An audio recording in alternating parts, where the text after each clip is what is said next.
آج صبح شام لوگ مولویوں کو گالیاں دیتے ہیں. مولوی ہوتے ہیں 2 نمبر بھی مولوی, لیکن اگر تم لوگ مولوی لیس ہو گئے نا, تمام تر سائنسی ترقیوں کے باوجود تم ٹرینوں کے نیچے آ کے خودکشیاں کرو گے, کھمبوں کو پکڑ پکڑ کے مرو گے تم, اور تم بیڑا غرق ہو جائے گا تمہارا. نہ تمہاری بیٹیوں کو کوئی پوچھے گا, نہ بہنوں کو, نہ نسل ہی بڑھ جائے گی ساری کی ساری, برباد ہو جاؤ گے. شکر کرو ایک ہی ڈھنگ کی چیز ہے تمہاری سوسائٹی میں, جس کو کیا کہا جاتا ہے, مولوی.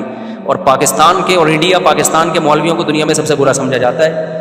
دنیا میں ٹریولنگ کرو گے نا تو پتہ چلے گا دنیا میں جتنا خاندانی کام انڈیا پاکستان بنگلہ دیش کے مولویوں کر رہے ہیں نا, دوسرے بھی کر رہے ہیں, اتنا خاندانی نہیں کر رہے. یہاں ایک ہی چیز ہے, مذہب بڑا خاندانی ہے, بڑی محنت ہے. تبلیغی جماعت ہے بھائی, پوری دنیا تبلیغی جماعت کی محتاج بن چکی ہے. آپ صبح شام تبلیغ والوں کو گالیاں دو, گورا بھی دے گا, وہاں کے لوگ بھی گالیاں دے رہے ہوتے ہیں, جو اسکالر ہے نا, جو کہتے ہیں یہ دیوبندیوں کی جماعت اور اوٹ پٹانگ قسم کی باتیں کر رہے ہوتے ہیں. بچہ جب بگڑتا ہے نا ان کا, وہ کہتے ہیں سہروزے کے لیے اس کو, یہ علماء دیوبند نے کس لوگوں کو ایک چینل دیا ہے اپنے بچوں کی تربیت کے لیے.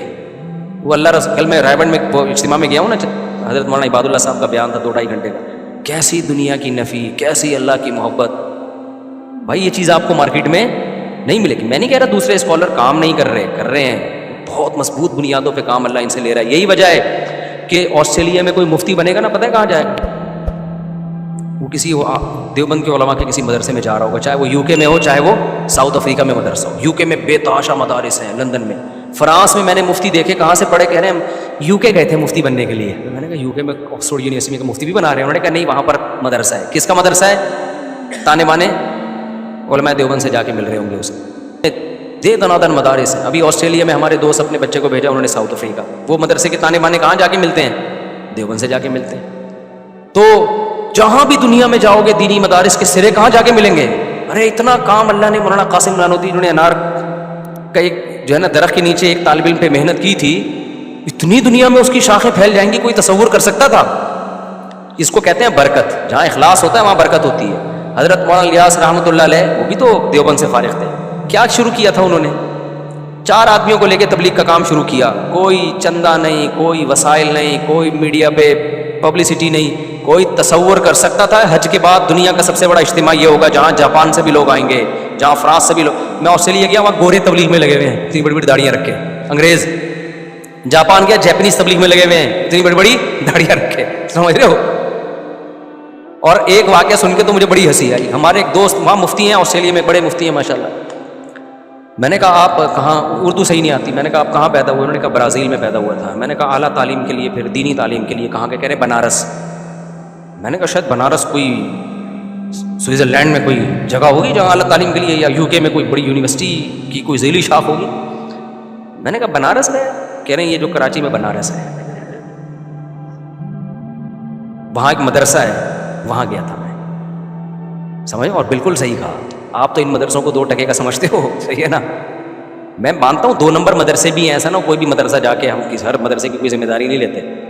تو 2 نمبر تو بہت سارے 2 نمبر بھی ہیں, چندہ خور مدرسے ہیں اور چندے کے لیے دکانیں کھولی بھی ہیں, لیکن صحیح بھی بہت ہے بھائی, وہ بھی آپ کو یہیں ملیں گے. تو انہوں نے کہا میں نے کہا یار کسی کو بتاؤ نا, میں برازیل سے, میرے والد نے مجھے پڑھنے کے لیے کہاں بھیجا؟ دینی تعلیم, بنارس. تو کہہ رہے میں اردو بھی یہیں سیکھی, ٹوٹی پھوٹی اردو تھی, لیکن ماشاء اللہ وہاں آسٹریلیا میں مدرسہ کھولا ہوا ہے انہوں نے.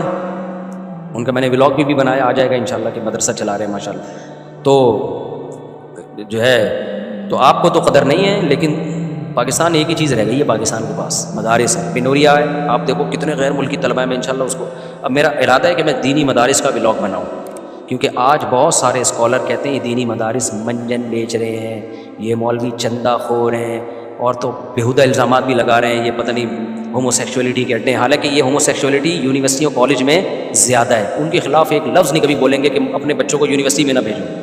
مدارس میں کوئی ایک عیب کی چیز, بھائی عیب ہر جگہ ہوتا ہے, جہاں اتنا کراؤڈ ہوتا ہے کوئی واقعات ہو سکتے ہیں وہاں پہ, تو فوراً ہوتے ہیں مدرسوں میں نہ بھیجو اپنے بچوں کو. یہ سب دین کے, اسلام کے دشمن ہیں. لیبل اچھے لگائے ہوئے انہوں نے, ان کے پیچھے میچھی چھریاں ہیں, یہ سمجھ, یہ لڈو ہیں جن میں زہر کی گولیاں چھپی ہوئی ہیں. تو میرا ارادہ ہے انشاءاللہ میں مدارس کا ولاگ بناؤں گا کہ دیکھو یہ ہمارے مدارس میں کیا منجن بک رہا ہے, یا کیا ہو رہا ہے, تعلیم کیا ہو رہی ہے. اور ایسے ایسے کوالیفائڈ لڑکے آ کے پڑھ رہے ہیں, یونیورسٹیوں کے لڑکے اب تو بہت سارے مدارس میں پڑھ رہے ہیں, عالم بن رہے ہیں. تو میں ان سے پوچھوں گا یونیورسٹیوں کے لڑکوں کی, پہلے ایجوکیشن بتاؤں گا کیا ہے, پھر بتاؤں گا بتا یا منجن بچ رہا ہے. 4 سال کوئی کسی کو یونیورسٹی کے PhD اسکالر کو منجن بیچ سکتا ہے قرآن و سنت کے نام پہ؟ ان کو کیسے بیوقوف بنا دیا بھائی؟ 4 سال 8 سال پڑھے ہوئے ہیں. تو میرا ارادہ ہے کہ میں بتاؤں گا کہ یہ مدارس منجن بیچ رہے ہیں یا دین کی خدمت کر رہے ہیں. منجن وہ بیچ رہے ہیں جنہوں نے کسی مدرسے میں پڑھا نہیں ہے, آتا باتا کچھ بھی نہیں ہے. تو اپنے جیسے بیوقوفوں کو وہ پہ بھرم بازیاں کر کے یہ ثابت کر دیتے کہ ہم بہت پڑھے لکھے ہیں. کسی پڑھے لکھے کے سامنے وہ بیٹھ نہیں سکتے. جو واقعی جو جس فیلڈ کا ہوتا ہے نا اس کو پتا ہوتا ہے ان تلوں میں کتنا تیل ہے. دیکھو یوٹیوب پہ کتنے الٹے ڈاکٹر ہیں جو ڈاکٹر نہیں ہیں, منجن بیچ رہے ہیں نا صحت اور سائنس کو, ان کے ملینز سبسکرائبر ہیں. وہ کوئی بتا رہے پانی کر کے پیو گے تو یہ ہو جائے گا, کوئی کہہ رہا ہے کلونجی میں وہ جو لونگ لہسن کھانے سے یہ ہو جائے گا, پتہ نہیں کیا ہو جائے گا لہسن. تو ایسے 2 نمبر ہوتا ہے, لہسن سے فائدہ ہوتا ہے, میں نہیں کہہ رہا, لیکن کوئی ریسرچ نہیں ہے. تو ان کو کوئی ڈاکٹر نہیں سن رہا ہوگا یا کوئی سمجھدار حکیم نہیں سن رہا ہوگا, لیکن جس کو حکمت سے اور میڈیکل سائنس کی نالج نہیں ہے ایسے لوگ بہت سن رہے ہوں گے. اور آپ کو بتاؤ, آپ مجھے ایک بات بتاؤ, میڈیکل سائنس کا علم جاننے والے لوگ زیادہ ہیں یا نہ جاننے والے لوگ زیادہ ہیں؟ نہ جاننے والے. تو اس لیے نہ جاننے والے لوگ ہی جب زیادہ ہیں تو ویورشپ بھی انہی کی زیادہ ہوگی, کیونکہ وہ ان کے دعووں سے متاثر ہوتے ہیں. تو ڈاکٹر کے چینل پہ رش کم ہوگا, یا کوئی بہت ہی ماہر ڈاکٹر ہوگا تو ہو جائے گا رش. تو ایسا ہی مذہبی اسکالرس کا ہوتا ہے کہ جو مذہبی اسکالر جو ہے نا, ان کو جو جس کے پاس دین کا علم ہے وہ تو سمجھتا ہے کہ ان دلوں میں کتنا تیل ہے. جو نہیں سمجھتے وہ دے دنادن لائک بھی کر رہے ہوتے ہیں, سبسکرائب بھی کر رہے ہوتے ہیں اور نعرے بازی بھی لگا رہے ہوتے ہیں. تو ان سے متاثر نہیں ہو کر, وہ ہر فیلڈ میں اس کے ماہرین. تو دین کا علم جو آتا ہے نا وہ انہی جگہوں سے آتا ہے جہاں دین کا علم پراپر وے میں سکھایا جاتا ہے, اور ان کو دینی مدرسہ کہا جاتا ہے. برف ملے گا برف والے کے پاس سے, تکے ملیں گے تکے والوں کے پاس, دال ملے گی جو دال کی ریڑھی لگا رہا ہے. تو علم ملے گا جاؤ جو مدرسے ہیں تو وہیں سے آپ کو علم ملے گا, اس کے علاوہ کہیں علم نہیں ملے گا. یہاں ایک مشہور اشکال ہے, لوگ کہتے ہیں کیا دین کسی کی اجارہ داری ہے کہ ہم صرف مولویوں سے سیکھیں؟ قطعاً اجارہ داری نہیں ہے.